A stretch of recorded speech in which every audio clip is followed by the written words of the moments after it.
Hey everyone, मेरा नाम सचिन है और ये है जावा आउटपुट फॉर्मेटिंग। तो इस क्वेश्चन में हमें क्या करना है वो देख लेते हैं। सबसे पहले तो यहाँ पे लिखा हुआ है जावा का एक फंक्शन होता है प्रिंट एफ फंक्शन, जिसका हम यूज़ करते हैं प्रिंट करने के लिए फॉर्मेटेड आउटपुट। फॉर्मेटेड आउटपुट क्या होता है? एक तरीके से कहते हैं आउटपुट को प्रिंट करने का तरीका होता है जिससे जो वैल्यूज़ होती हैं थोड़ी ईजी टू रीड होती हैं, मतलब एक बढ़िया से फॉर्मेट में होती हैं। ठीक है। The purpose of this exercise is to test your understanding of formatting output using printf। तो printf फंक्शन का यूज़ करके हमारी ये नॉलेज चेक करना चाहते हैं हम कैसे यूज़ करेंगे इस फंक्शन का आउटपुट प्रिंट करने के लिए फॉर्मेटेड। तो ये printf फंक्शन आपने सी में भी पढ़ा होगा, अगर आपने शायद सी पढ़ी हो तो वही सिमिलर हम यहाँ भी यूज़ करेंगे। ठीक है। अब नाउ इनपुट फॉर्मेट देखते हैं। तो हर लाइन के अंदर एक स्ट्रिंग होना चाहिए जिसके बाद एक इंटीजर होना चाहिए। यहाँ पे आप देख सकते हो स्ट्रिंग है, उसके बाद इंटीजर है, और हर स्ट्रिंग में मैक्सिमम 10 अल्फ़ाबेट्स होने चाहिए, मतलब यहाँ पे। और जो इसके आगे जो वैल्यू है वो 0 से 999 के बीच में हो सकती है। अब ना आउटपुट फॉर्मेट देखते हैं, मतलब ये जो आउटपुट आएगा वो कैसे दिखना चाहिए। ठीक है। हर लाइन के अंदर एक स्ट्रिंग होनी चाहिए जो कि लेफ़्ट जस्टिफाइड है यूजिंग 15 कैरेक्टर्स। लेफ़्ट जस्टिफाइड का मतलब है, यहाँ देखो, यहाँ पे ये जो पार्ट है इसे हम कहते हैं राइट जस्टिफाइड। मतलब इतने स्पेस छोड़ने के बाद अपने जो वैल्यू है वो राइट साइड में लिखी है जो स्ट्रिंग है। और लेफ़्ट जस्टिफाइड का मतलब है इसके बाद हम कितने स्पेस छोड़ेंगे। ठीक है। अब इसके बाद देखते हैं क्या लिखा हुआ है। The second column contains integers expressed in exactly 3 digits. इसका मतलब है कि यहाँ पे जो वैल्यूज़ है ना वो कम से कम 3 डिजिट, कम से कम कह रहा हूँ, यहाँ पे 3 डिजिट का यूज़ करके वैल्यू को हमें रिप्रेजेंट करना है। जैसे यहाँ पे देखो 65 लिखा है ना, अब इसको 3 डिजिट का यूज़ करके कैसे रिप्रेजेंट करेंगे? 065। तो ये इन्होंने लिखा हुआ है कि original input has less than 3 digits you must pad your outputs leading with zeros. इसे हम पैडिंग करना कहते हैं। ठीक है।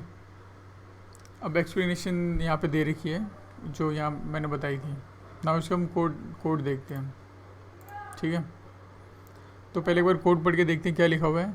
इन्होंने क्या कर रखा है, एक मेन मेथड बना रखा है जिसके अंदर इन्होंने स्कैनर क्लास का फंक्शन मेथड बना रखा है SC, और उसके बाद यहाँ पे आउटपुट प्रिंट कर रखा है। यहाँ पे इन्होंने लूप चलाया है, यहाँ पे इन्होंने 3 बार वैल्यूज़ ली हैं इसीलिए।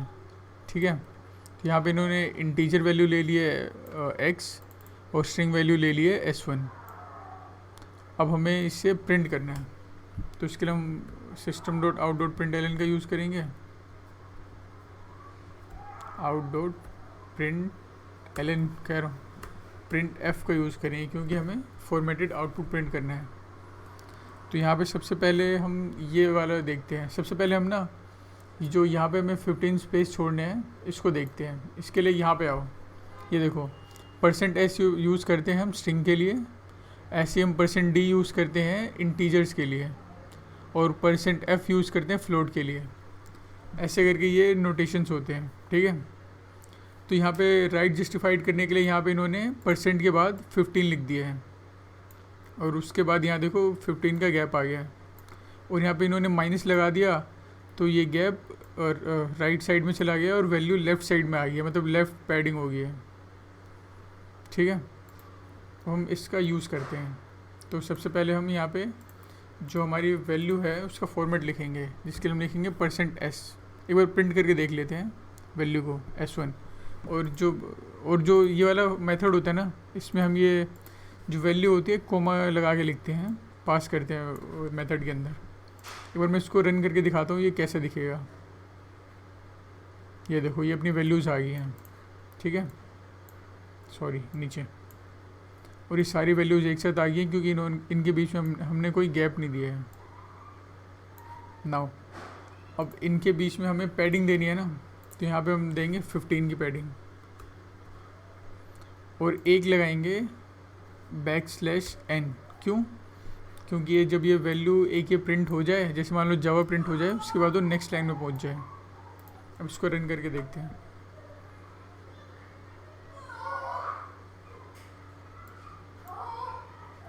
ओप्स, ओह, तो ये देखो ये % के बाद लगाना है, और हमने क्या किया है % के साइड में लगा दिया इसीलिए।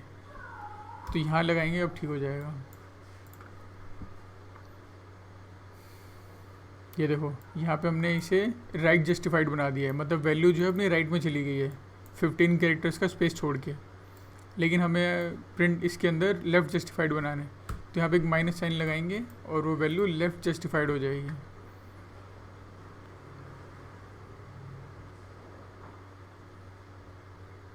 ये देखो, ठीक है। अब हमें इसके साथ ये स्ट्रिंग के साथ हमें इंटीजर वैल्यूज़ भी तो प्रिंट करनी है, तो इसके लिए हम चाहे तो एक और लाइन लिख सकते हैं या फिर इसी में ये कर सकते हैं। लेकिन इसको सिंपल करने के लिए मैं अलग से लिख के दिखाता हूँ। यहाँ पे हम यूज़ करेंगे printf फंक्शन, और मैंने जैसे आपको बताया इंटीजर वैल्यू के लिए हम %d का यूज़ करते हैं, ठीक है। अब यहाँ पे हम ये वैल्यू एक बार लिख के देखते हैं कैसा दिखता है।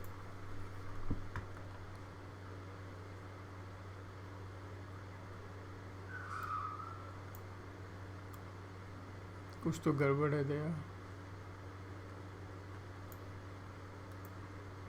जावा के बाद अच्छा इस वाले पार्ट को हमें यहाँ से उड़ाना है, इसको लगाएंगे हम यहाँ पे। क्यों? क्योंकि जैसे ये वैल्यू प्रिंट हो रही है, इसके बाद ये वाला पार्ट तो यहाँ पे आना चाहिए ना, उसके बाद हमें नेक्स्ट लाइन पे जाना है ना, उसको हम रन करेंगे। तो देखो ये हमारा यहाँ पे स्पेस भी आ गया और ये वैल्यू भी आ गई, और इसके लिए हमने यूज़ किया %d का।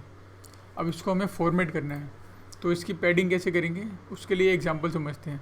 जैसे देखो ये 11 लिखी हुई है ना वैल्यू, अब इसको हमें 3 डिजिट की हेल्प से प्रिंट करना है। तो पहली डिजिट तो 0 आएगी, तो उसके लिए हमने ये फॉर्मेटर यूज़ किया है, जिसमें यहाँ पे कितने ज़ीरोज़ लगाएगा उसके लिए हम 0 लगा देंगे।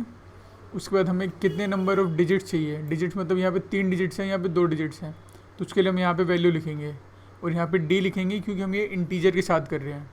तो इसको करके देखते हैं, और मैं यहाँ पे 0 लिखूँ और उसके बाद 33 लिखूँ, तो देखो क्या होता है। 33 की पैडिंग हो चुकी है, लेकिन हमें तो सिर्फ 3 की चाहिए ना, तो यहाँ से 3 हटा दिया और इसको रन कर देंगे।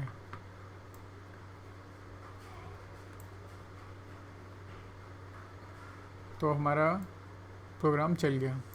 अब इसको एक लाइन में करने के लिए हमें कुछ नहीं करना है, ये जो फॉर्मेटेड वाला पार्ट है ना, इसको उठाओ यहाँ से और इसके साथ ही लिख दो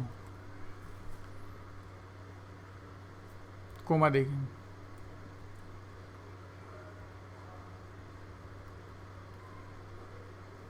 सॉरी, हाँ ये ऐसे ही रहेगा, और यहाँ पे लिख देंगे हम कोमा देके x। तो ये एक लाइन में आ गया। ये देखो यहाँ पे स्ट्रिंग है, इसलिए हमने पहले स्ट्रिंग वाला वेरिएबल लिखा है। यहाँ पे फिर हमें इंटीजर वैल्यू को प्लग किया है, इसलिए हमने इंटीजर वाला वेरिएबल लिखा है। अगर आप इसको उल्टा कर दोगे तो आपके प्रोग्राम में दिक्कत आ सकती है, कुछ ऐसे। यहाँ दिक्कत क्या आई मुझे समझ नहीं आया, आउटपुट तो सेम है यार। What is your problem?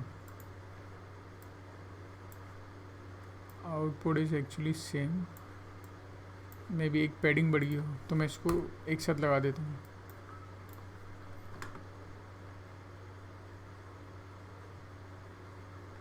जिसकी वजह से थोड़ा क्रिप्टिक लग रहा है, अब समझ नहीं आएगा जल्दी। तो इसके लिए हम वो पहले वाला प्रेफर करेंगे, क्योंकि वो पढ़ने में ज़्यादा आसान है इसके मुकाबले, ठीक है। ये वाला ज़्यादा इजी था, और इसी के साथ ही ख़त्म।